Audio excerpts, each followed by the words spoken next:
toujours un peu mystérieux, la promesse du film qu'on va faire. Et alors on aime le scénario, puis après on rentre dedans. Et sur le tournage, on découvre plein d'autres aspects qui sont passionnants. Et c'était le cas avec ce film-là.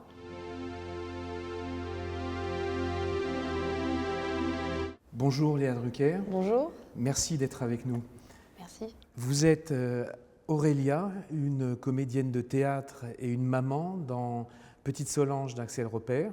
Vous êtes la maman de cette petite Solange, une adolescente qui a 13 ans et qui va découvrir que ses parents sont sur le point de divorcer, ce qui va être un séisme pour elle. Et la situation est douloureuse aussi pour votre personnage, puisque la séparation n'est voulue que par le père, donc votre mari, qui est joué par Philippe Catherine. On va parler de ce film qui est très sensible, très subtil. Mais d'abord, je voulais vous demander comment, de façon générale, vous trouvez vos chemins vers vos rôles. D'abord, il y a la proposition. Il y a la proposition et la personne qui le propose. Et après, c'est un chemin, je crois, j'en suis même convaincue, assez inconscient. Moi, je crois toujours que les choses ne sont pas forcément construites dans les choses que je choisis. Mais en fait, si, je me rends compte quand je me retourne, je dis ah oui, ça a un sens par rapport à moi, personnellement. Et donc, c'est vrai que le film d'Axel, il est arrivé d'abord. Voilà, quand je l'ai lu, quand elle me l'a proposé, c'est quelque chose que j'ai eu immédiatement envie de faire. Elle avait abordé le sujet en me disant ce sont des personnages secondaires mais qui ont énormément d'importance. Il faut les raconter en même temps avec peu de dialogue. Il y avait aussi un enjeu de construire les choses ensemble avec Philippe et avec Axel, de comment raconter ces parents-là. C'est vrai, le film est sur Solange, le film est du point de vue de Solange tout le temps et c'est le regard qu'elle a sur ses parents. Donc en lisant le film, j'ai compris que c'était très important de faire exister ce couple sans qu'on ait forcément 15 scènes où on raconte nos problèmes, où on raconte pourquoi, et que ce soit un peu de l'impressionnisme. Et ça m'excitait beaucoup. Et en plus, le scénario m'avait vraiment émue, ce qui est assez rare, en fait, d'être émue à l'écriture. Il me semblait que c'était quelque chose que je n'avais pas encore vu, d'être dans le point de vue d'une jeune fille, d'une jeune adolescente de cet âge-là, sur la mort de l'amour de ses parents. Et je trouvais ça très beau. C'est la course grise entre mes parents. Quand mon père a commencé à dormir dans le salon, il n'est plus jamais revenu à la chambre. C'est juste pour quelques jours, hein, tu sais, Solange. Il y a une très belle scène, un très beau moment dans le film où on voit la petite Solange qui part dans un café pour cacher sa tristesse. Elle va se retrouver seule dans ce café.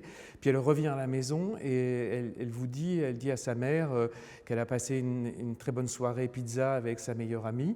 Et à ce moment-là, la mère se met à pleurer et tombe dans ses bras.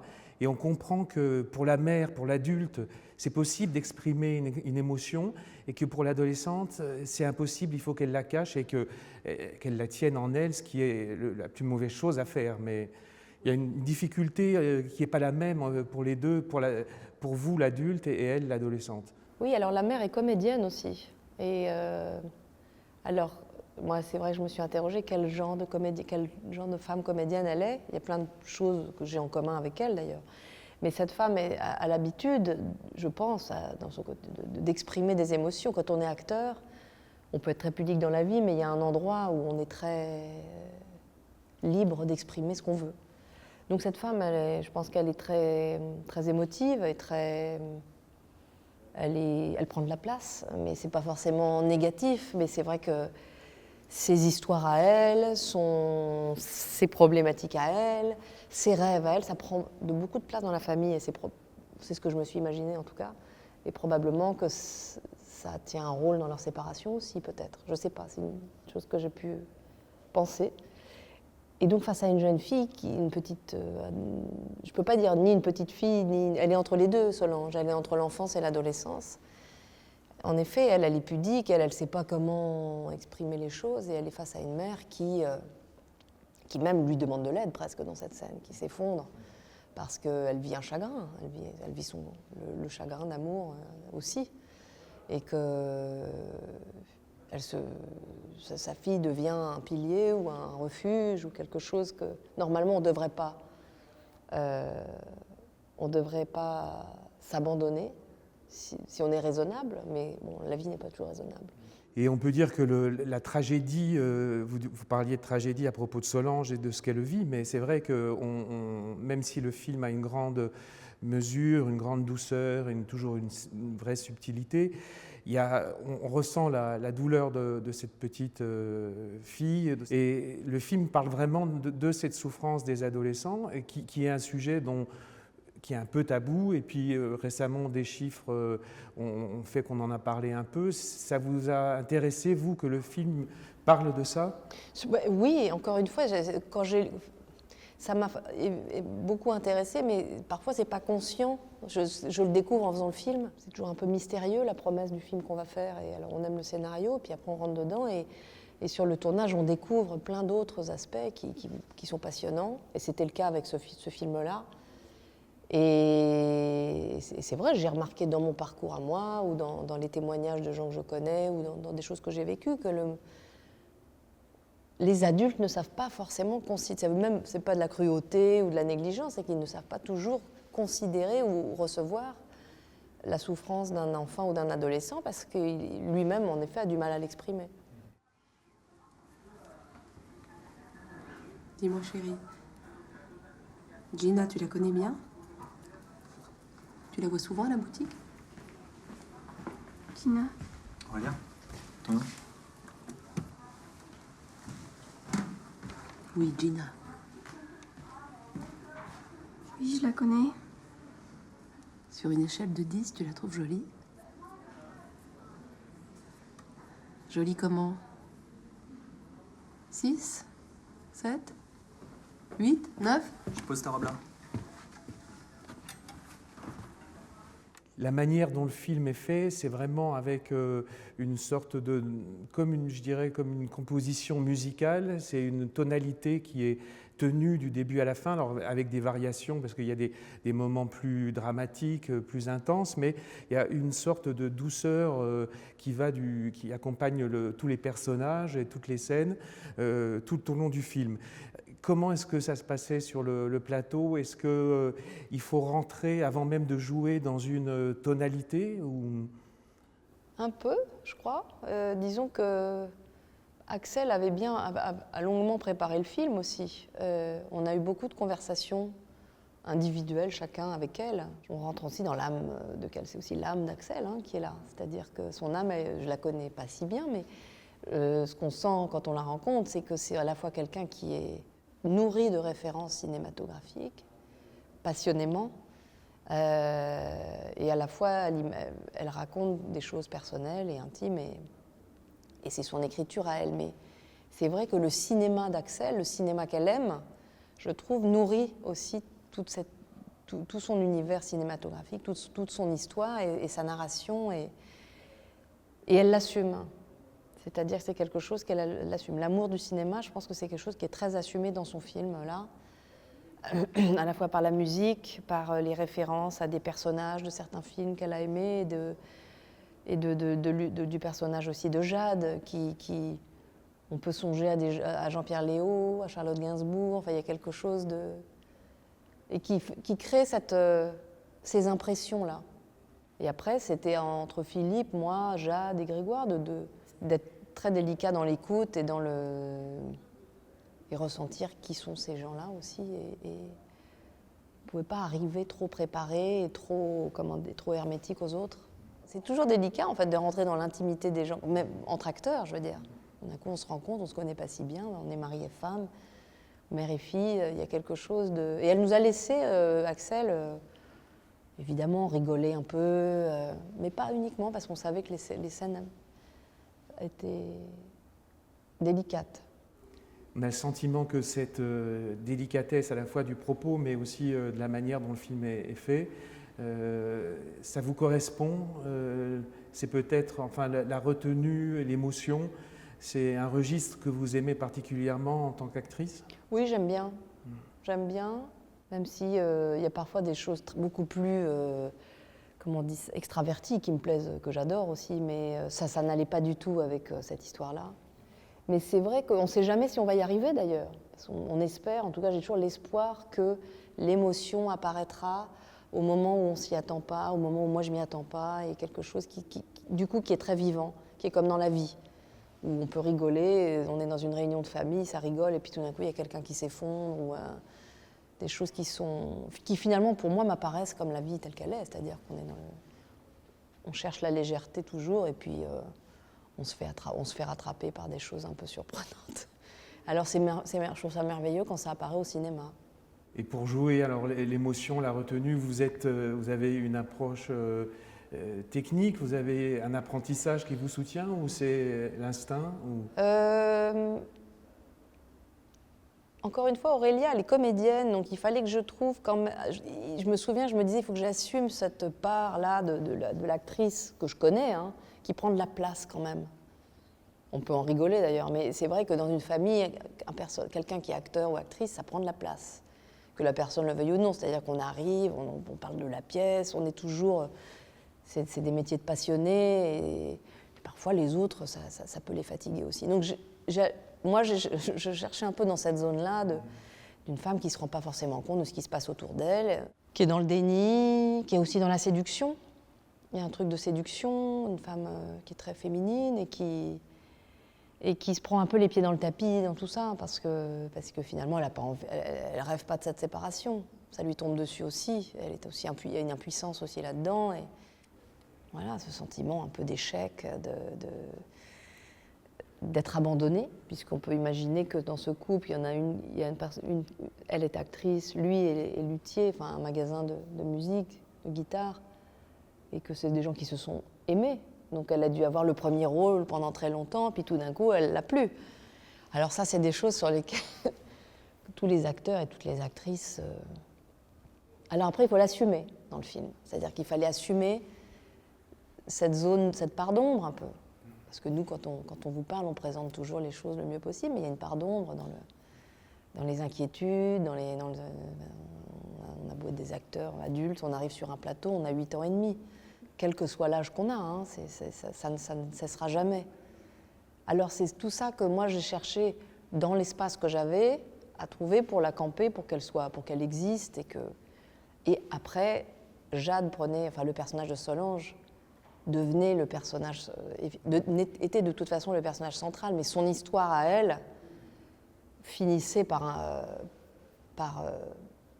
prendre toute la place à son tour. Elle prenait la place avec son drame, avec sa tragédie, et pour avoir l'attention de ses parents, pas pour attirer mais pour réclamer quelque chose et dire quelque chose. Et ça, je trouve ça très beau pour chacun de nos personnages, d'essayer de réussir à s'imprégner de son parcours à elle.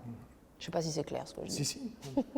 Mais au-delà d'Aurélia, parce que vous parliez d'Aurélia, donc ce personnage de comédienne, mais vous, en tant que comédienne, vous avez une approche technique ou instinctive? Les deux. Les deux. Quand il y a des scènes d'émotion, ou quand je me dis, c'est peut-être là que ça doit se passer, si ça doit se passer là, moi, j'aborde jamais ça les mains dans les poches, en me disant, faut créer un petit espace de rêverie un peu, de rêve éveillé, parce que moi, personnellement, ça m'est difficile dans la vie. Donc, il faut que sur cette zone-là, dans cet espace-là, dans cette situation-là, dans cette séquence-là, oui, il y a quelque chose oui, c'est de l'ordre du rêve éveillé, et on verra bien ce qui se passe. Et puis il y a plein de choses qui peuvent vous bouleverser à des moments inattendus. Le regard de Jade, les sourires de Philippe, les gens qui veulent montrer que tout va bien, mais en fait plus rien ne va. Bon, c'est des choses qui sont assez universelles aussi. Mais vous êtes venu au cinéma à travers un apprentissage vraiment classique ou... Le cinéma, moi j'ai fait du théâtre. Moi j'ai commencé par une école de théâtre, j'étais à la rue Blanche. J'ai trouvé ça très surprenant, cette école en tout cas, parce que je suis rentrée, j'avais 18 ans, j'étais complètement instinctive. Et ce qui est difficile dans les écoles, c'est qu'on vous apprend beaucoup de choses théoriques. Pas toujours, mais... Et je ne savais plus quoi faire de ça. Donc j'ai mis beaucoup d'années Il m'a fallu du temps pour comprendre qu'en fait, ces instincts-là de jeunes acteurs, il faut vraiment les protéger. Après, ce n'est pas la faute de l'école, hein, c'est le parcours personnel. Donc après, j'ai fait beaucoup de théâtre et je me suis construite beaucoup au théâtre en faisant des choses très différentes, du classique, des pièces contemporaines. des comédies, des drames. Et j'ai décroché des rôles au cinéma de temps en temps, mais c'est surtout en faisant des pièces de théâtre que des metteurs en scène ont fini par me proposer des rôles au cinéma. Et après,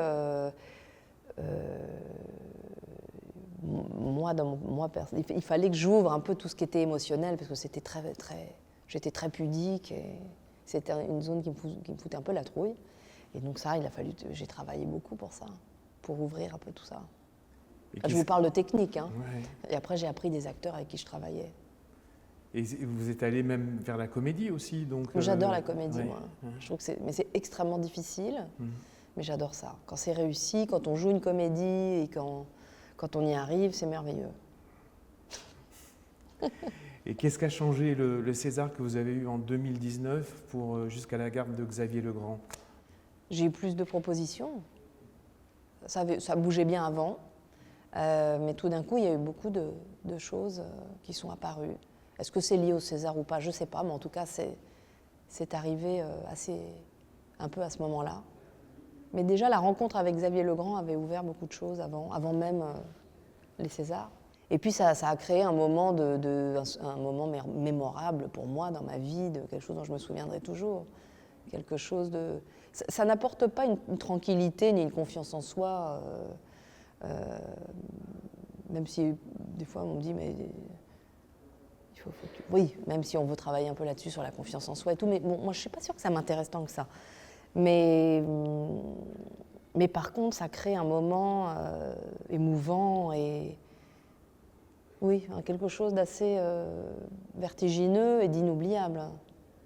Et après le César, vous disiez qu'il y avait eu plus peut-être de propositions, mais est-ce que le cinéma français aujourd'hui, même avec la richesse qu'on lui connaît, est-ce qu'il vous ouvre assez de perspectives? Les idées, les rôles, les personnages, les histoires qui s'offrent à vous, vous nourrissent assez? Honnêtement, oui. Ce que j'ai fait, ce que j'ai tourné en... Je suis mauvaise avec les dates, mais en 2020 et 2019, c'est que des choses différentes, que des personnages différents. Alors c'est vrai, j'ai aussi fait des personnages qui n'étaient pas centraux. Enfin, j'ai fait une scène dans le film de Jérôme Bonnel, j'ai fait des choses assez variées. J'ai fait un film en costume réalisé par Clovis Cornillac qui se passe dans les années 30.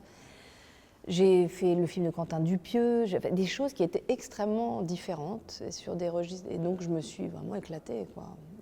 Honnêtement, je n'ai pas été frustrée, je ne me suis pas ennuyée une seconde. Et le film de Quentin Dupieux, c'est avec Alain Chabat, je crois, oui. Et il va être à Berlin. Oui. C'est une comédie, alors on l'imagine avec Dupieux assez folle, ou c'est un univers encore particulier? C'est très particulier, c'est de la comédie, mais c'est assez sombre, c'est un film très mystérieux, très...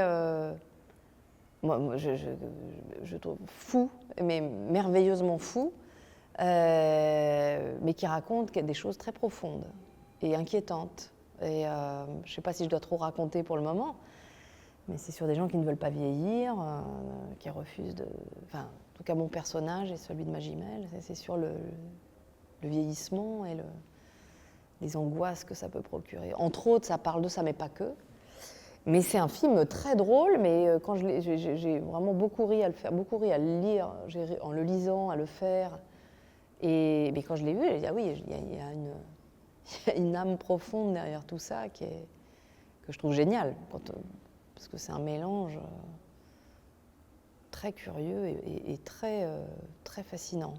Et Chabat, c'est un personnage, bien sûr, enfin, une personnalité toujours intéressant. Moi, c'est génial de travailler avec Alain, parce que c'est à la fois c'est quelqu'un de très modeste, Alain, et qui vous laisse toute la place. Alors lui, c'est vraiment... On était mariés femmes, et c'est quelqu'un qui, finalement, écoute beaucoup. Et alors qu'on connaît son parcours, et qu'il est irrésistible, et drôle, et sympa, et talentueux. Mais c'est quelqu'un qui vous laisse vraiment exister, et qui est passionné par les autres. C'est très agréable de travailler avec lui. Et puis de se lever le matin, de se dire je vais retrouver Alain. Moi j'étais à la fête, quoi. Et Dupieux qui est pareil, enfin Dupieux c'est autre chose, c'est pas la même personnalité, mais Quentin c'est quelqu'un d'extrêmement euphorique sur son tournage. Il tourne en équipe réduite, il est derrière la caméra, il met en scène, il écrit, et il adore les comédiens, donc il est dans un enthousiasme tout le temps, donc on est porté par tu arrives vraiment, ça devient facile presque. Pour rendre justice à la petite Solange, votre couple avec Philippe Catherine, ça fonctionne très très bien. Ah mais ça je suis contente, merci. Voilà, c'est vraiment, enfin c'est même étonnant parce que elle a presque changé, on dirait, sa personnalité ou sa façon d'être. Et du coup, on comprend que vous avez pu vous aimer justement. Ah oui, mais ça c'était très important. Moi même si Philippe est quelqu'un d'assez pudique, on n'en a jamais vraiment parlé, je crois. Je me souviens pas, mais en tout cas, je crois que c'était un accord tacite, que c'était des gens qui se sont aimés. C'est nos 20 ans de mariage, aujourd'hui. Oui. N'ayez pas l'air surpris. Petit discours. Je confirme, 20 ans de mariage. Ma première rencontre avec toi, Aurélia. Nos premières années seulement tous les deux. Et puis la naissance de Romain, il y a 21 ans. Un petit garçon sérieux, ténébreux, souvent inquiet et difficile à dérider. Nos années avec un petit garçon, donc, et puis l'arrivée de Solange. Joyeuse, turbulente, bruyante même, ça c'est Solange. C'est Solange. Un garçon ténébreux, hein, une fille pleine de vie, eh bien, ce sont nos enfants qui nous ressemblent absolument pas. Oui, des enfants qu'on a fait, ça, il n'y a pas de doute. Aurélia et moi. Des enfants qui sont comme des mondes à part entière. Ça va, papa? Merci d'être là. Philippe est quelqu'un de très délicat aussi, de très, très gentil, et donc j'étais très en confiance avec lui. Mais ça nous paraissait important de pouvoir, même si ça ne se raconte pas dans les dialogues, mais de pouvoir, qu'on puisse faire ressentir ça, pour moi c'était très important. Et on n'a pas dit le nom de votre fille, de la petite Solange. Jade Springer. Voilà, Jade Springer. Elle est vraiment étonnante. Elle est magnifique. Et si à une jeune actrice comme ça, qu'est-ce que vous avez envie de conseiller Alors, une jeune fille qui commence à tourner un film, c'est drôle parce qu'une jeune fille comme Jade avec qui on tourne, faudra demander à Philippe. Et moi, je sais que je vais me nourrir beaucoup de son instinct, enfin le côté pur, devant justement une pureté. Après, Jade, elle arrive avec elle a un monde à elle, elle a un monde puissant, fait du dessin, elle est très intelligente, elle a du caractère, elle a son allure, elle a une allure très très particulière. C'est elle a son univers personnel et très singulier. Et très sensible. Et donc moi, je sais que ça m'intéressait beaucoup d'essayer de prendre le plus de cette espèce de charme instinctif qu'elle a, et dénué de techniques ou de choses. Donc je me nourris peut-être aussi beaucoup. Alors aujourd'hui, on va vous présenter un exposé sur Greta Thunberg.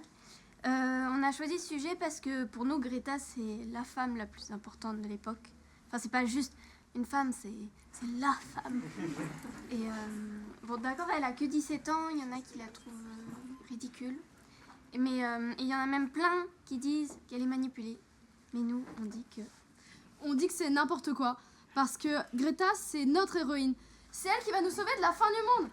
Oui, de la fin du monde. Les filles, on se calme un peu. Mais c'est sérieux. On va tous droit dans le mur, et il y a une fille ici qui peut nous indiquer le chemin, et cette fille qui n'a pas peur, c'est Greta. Alors, qui connaît pas encore Greta ici? Qui? Ce que je peux conseiller, la seule chose que je peux conseiller, c'est les conseils, je pense qu'il faut faire sa route et que les routes sont personnelles. Et les routes d'acteurs, c'est aussi la vie. Donc je trouve que ça vient beaucoup de ce qu'on vit dans ça. Donc d'être le plus curieux possible et le plus ouvert possible aux expériences, d'être curieux, de voir le maximum de choses, de regarder tous les films, même ceux qu'on n'aime pas, de lire, de regarder le travail des comédiens, de ne pas juger, de remonter sur le cheval quand on tombe, et d'être capable, et puis d'accepter d'encaisser, parce que c'est des métiers, quand ça se passe bien, c'est formidable, mais il y a des moments de doute, d'angoisse, d'inquiétude. Est-ce qu'on va réussir à le faire? Pourquoi j'ai pas été choisie? Pourquoi accepter tout ça et se dire que et pas se victimiser dans tout ça. Voilà, c'est les seuls conseils que je donnerais. Et vous-même, vous avez cette curiosité, vous regardez les films Moi, j'ai été une encyclopédie toute mon adolescence et je voulais être critique de cinéma. Enfin, j'ai été...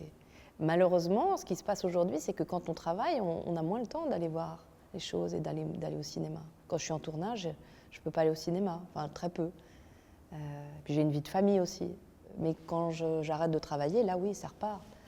Je vais au théâtre, je vais voir des expos, je vais beaucoup au cinéma et je vais voir de tout parce que j'aime bien regarder, j'aime bien découvrir des choses que évidemment des univers que je connais pas, mais j'aime bien aussi voir le travail de mes amis ou de ceux que je connais pas, mais on est nourri de ça. Et c'est la curiosité qui vous a amené à tourner dans des séries télé. Vous avez fait Le Bureau des légendes et puis La Guerre des mondes. Donc oui. C'est quand même, c'était des belles séries. Oui. Alors le Bureau des légendes, ça a été une chance extraordinaire. Hein. C'est Éric Rochant qui m'a proposé le rôle de Balmès. Je l'ai reçu comme ça. J'ai lu, c'était génial. C'était un rôle.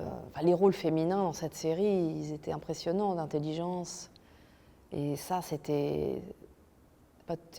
Maintenant, on a bien évolué quand même, mais c'est pas courant dans les séries un peu de genre quand même si c'est très réaliste, d'avoir des personnages féminins qui sont à la même hauteur, quoi.